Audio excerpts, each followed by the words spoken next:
retirement crisis. But the crisis was no demographic accident. It was manufactured by an alliance of two groups, top executives and their facilitators in the retirement industry, benefits consultants, insurance companies, and banks, all of whom played a huge and hidden role in the death spiral of American pensions and benefits. Yet, unlike the banking industry, which was rightly blamed for the subprime mortgage crisis, the masterminds responsible for the retirement crisis have walked away blame-free. And, unlike the pension raiders of the 1980s, who killed pensions to extract the surplus assets, they face no censure. If anything, they're viewed as beleaguered captains valiantly trying to keep their overloaded ships from being sunk in a perfect storm. In reality, they're the silent pirates who looted the ships and left them to sink, along with the retirees, as they sailed away safely in their lifeboats.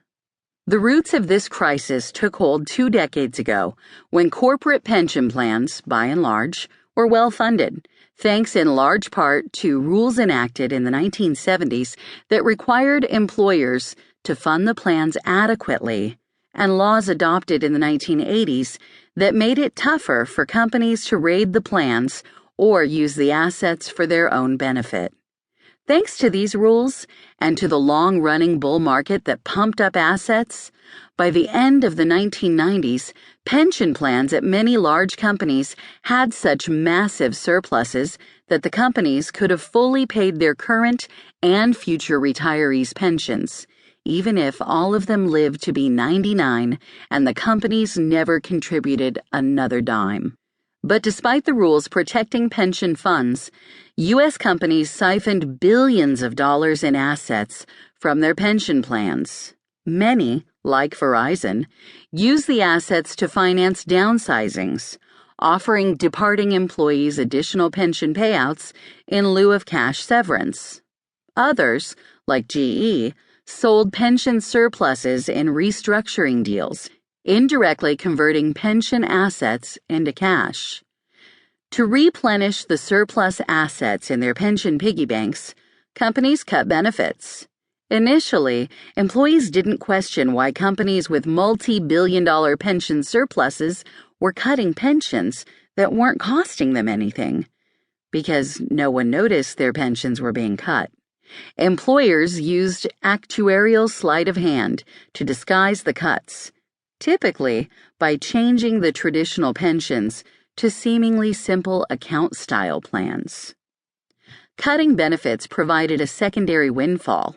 It boosted earnings thanks to new accounting rules that required employers to put their pension obligations on their books.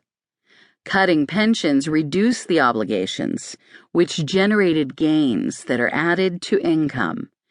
These accounting rules are the Rosetta Stone that explains why companies with massively overfunded pension plans went on a pension-cutting spree and began slashing retiree health benefits even when their costs were falling. By giving companies an incentive to reduce the liability on their books, the accounting rules turned retiree benefits plans into cookie jars of potential earnings enhancements and provided employers with the means to convert the $1 trillion in pensions and retiree benefits into an immediate dollar-for-dollar benefit for the company. With perfectly legal loopholes that enabled companies to tap pension plans like piggy banks, and accounting rules that rewarded employers for cutting benefits, retiree benefits plans soon morphed into profit centers, and populations of retirees essentially became portfolios of assets and debts, which passed from company to company in swirls of mergers, spin-offs, and acquisitions. And with each of these restructuring deals, the subsequent owner aimed to squeeze a profit from the portfolio, always at the expense of the retirees. The flexibility in the accounting rules, which gave employers enormous latitude to raise or lower their obligations by billions of dollars, also turned retiree plans into handy earnings management tools.